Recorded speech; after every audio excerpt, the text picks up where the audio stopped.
Suite à la dérive des continents, Madagascar s'est séparé du continent africain il y a environ 120 millions d'années. Les grands mammifères d'Afrique ne sont même pas présents à Madagascar, à part le crocodile qui a sans doute été importé de l'Égypte, et l'homme dans une certaine mesure. Il n'y existe pas d'animaux dangereux. Les serpents et les scorpions ne sont pas nocifs à l'homme, comme qui dirait que la grande île est prédestinée à une paix sociale. Néanmoins, Madagascar est classé parmi les pays les plus pauvres du monde, ou si vous voulez, le pays riche, le plus pauvre du monde. Le long d'une route nationale, des flammes ravagent la plaine.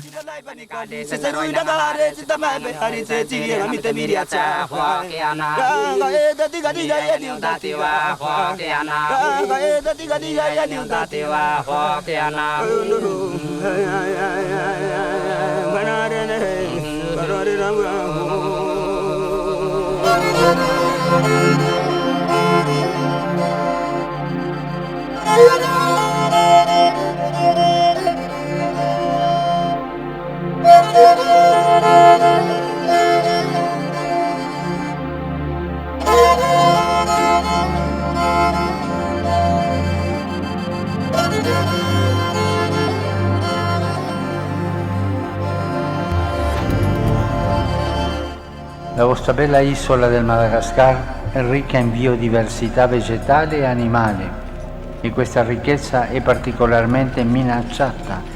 40% des saphirs de la planète viendraient de ce gisement au sud de Madagascar.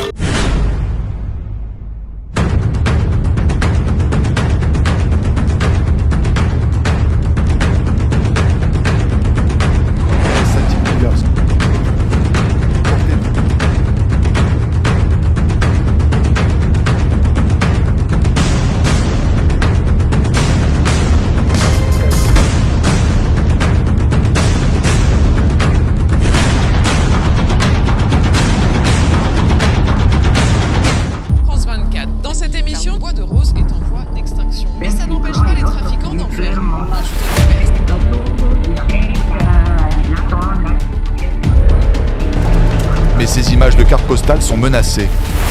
La forêt est pillée de ses arbres précieux, et plus particulièrement le bois de rose.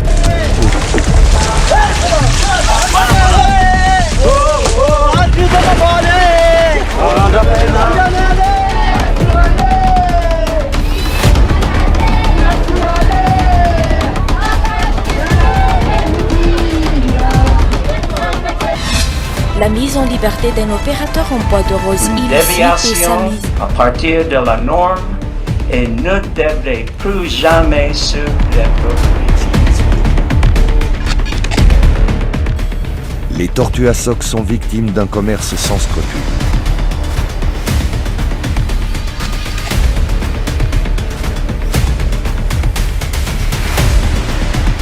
Ces documents accablants sont la preuve que la version officielle. With country the means to take charge, you can end the corruption.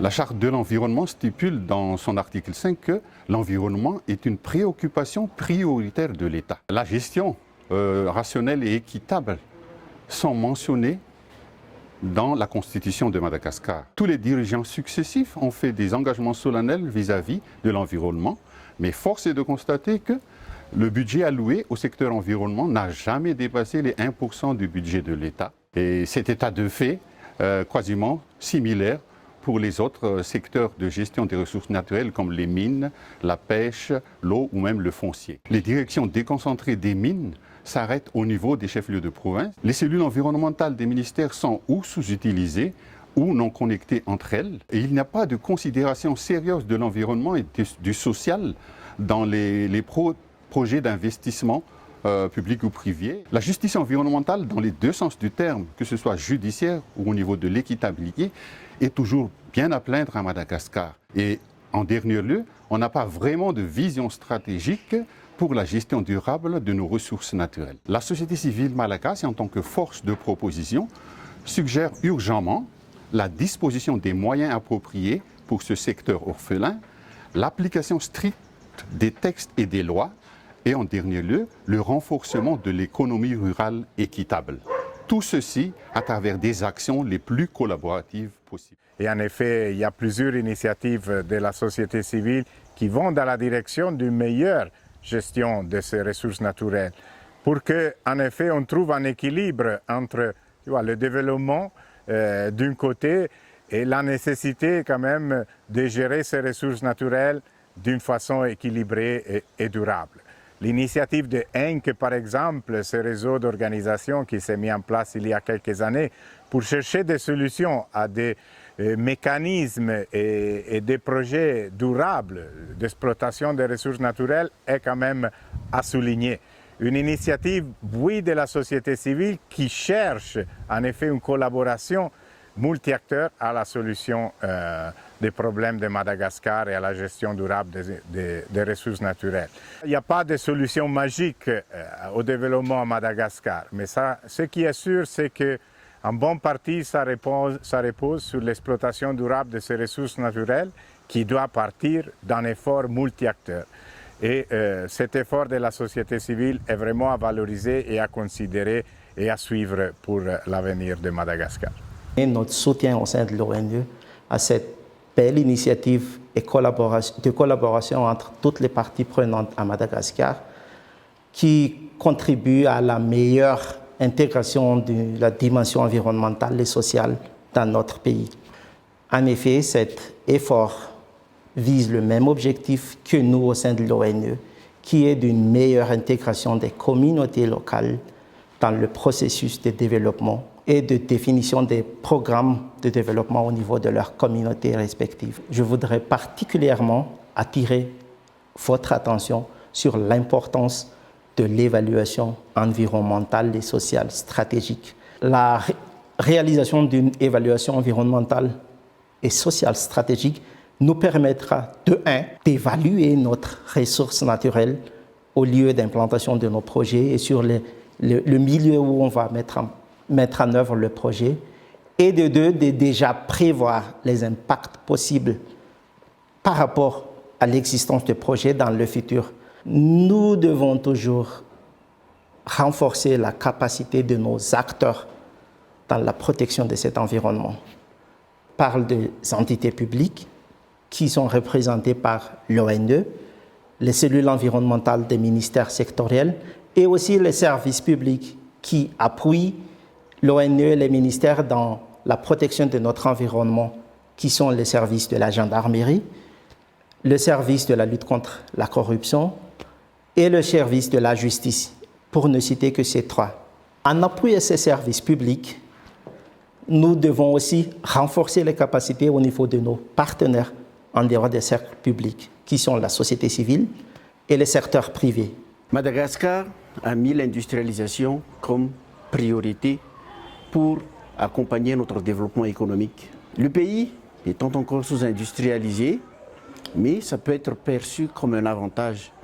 C'est un avantage certain parce que nous ne sommes pas obligés de faire le parcours, le processus que les pays actuellement industrialisés ont suivi et qui nous a conduits dans cet état de délabrement de la planète. Aujourd'hui, nous avons encore toutes les ressources presque intactes à Madagascar. Nous devons déplacer petit à petit le centre d'intérêt de l'industrie. Nous devons passer de cette politique court-termiste de maximisation de profits à court terme. Nous devons penser à une industrie beaucoup plus soucieuse de l'environnement, pas uniquement de l'homme, mais le sol, l'eau et l'air. Produisons ce dont nous avons besoin. Pas plus, pas moins. Il faut éviter d'abuser des ressources qui sont à notre disposition. Nous devons encourager les industries responsables par une fiscalité plus attractive et par une législation plus souple. L'Alliance pour l'industrialisation durable de Madagascar, qui rassemble des entrepreneurs, des salariés et des intellectuels, a le devoir de participer à ce programme. Ce programme qui tient compte de l'environnement, de la justice et de l'équité.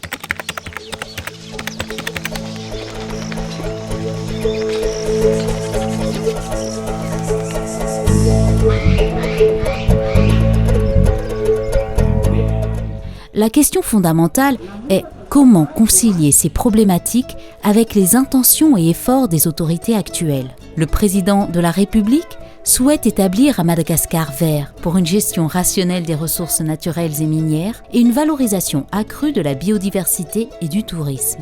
Le ministre de l'Environnement, par son slogan de tolérance zéro, descente continue sur le terrain, constat de visu et réceptivité, dotation d'équipements au service déconcentré, reboisement à outrance, répression, incitation à l'économie rurale, collaboration rapprochée avec la société civile et les autres départements ministériels, le ministre des Mines, par l'initiative d'intégration de la dimension environnementale et sociale, la mise en place du comité de pilotage multi-acteurs pour la réforme du code minier, le ministre de l'Énergie, pour la mise en place de nouveaux grands sites hydroélectriques, un début d'allocation de ressources aux collectivités décentralisées à travers les ristournes minières ou la loi de finances.